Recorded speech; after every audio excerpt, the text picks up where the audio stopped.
एक व्यापारी होता है, उसके पास बहुत सुंदर तोता होता है। एक दिन एक व्यापारी जंगल के रास्ते से बाहर काम के लिए जा रहा होता है।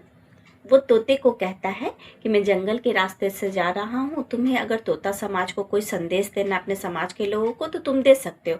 तोता बोलता है ठीक है, कह देना उन लोगों को कि मैं बहुत खुश हूँ, अच्छे से हूँ, पर उन लोगों की याद मुझे कभी कभी बहुत आती है। व्यापारी बोलता है ठीक है, और वो जंगल के रास्ते से चला जाता है। जब जंगल के रास्ते से जाता है तो देखता है कि तोता समाज का बहुत बड़ा झुंड है, बहुत सारे तोते हैं। तो वो वहाँ पे रुकता है, बोलता है तो है कि तुम है, मेरे पास भी एक तोता है और वो तुम लोगों के लिए संदेश दिया है कि मैं खुश हूँ, लेकिन कभी कभी तुम लोगों की बहुत याद आती है। ये बात एक बूढ़ा तोता सुन रहा होता है, जो एक डाल पे बैठा होता है, और वो धड़ाम से गिर जाता है, मर जाता है। व्यापारी को बड़ा दुख होता है, लेकिन वो चला जाता है।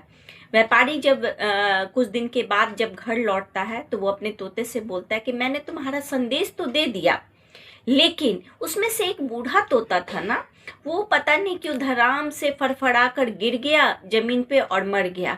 ये बात सुनकर ना, जो उसका तोता था वो भी अपना पंख फड़फड़ा के और धड़ाम से पिंजरे में, जो नहीं होता है बेहोश हो जाना या गिर जाना, व्यापारी को लगा कि ये तो मर गया है। फिर व्यापारी उसको उठा के अपने बगीचे में ले जाता है। जैसे ही तोते को बगीचे में ले जाता है, तोता पंख फैलाता है और उड़ जाता है और एक पेड़ की डाल पे बैठ जाता है, और व्यापारी को कहता है कि वो बूढ़ा तोता था ना, वो मरा नहीं था, उसने मेरे तक एक संदेश भेजा था कि अगर तुम्हें हम लोगों तक आना है, हमारे बीच आना है, तो मरने का नाटक करो।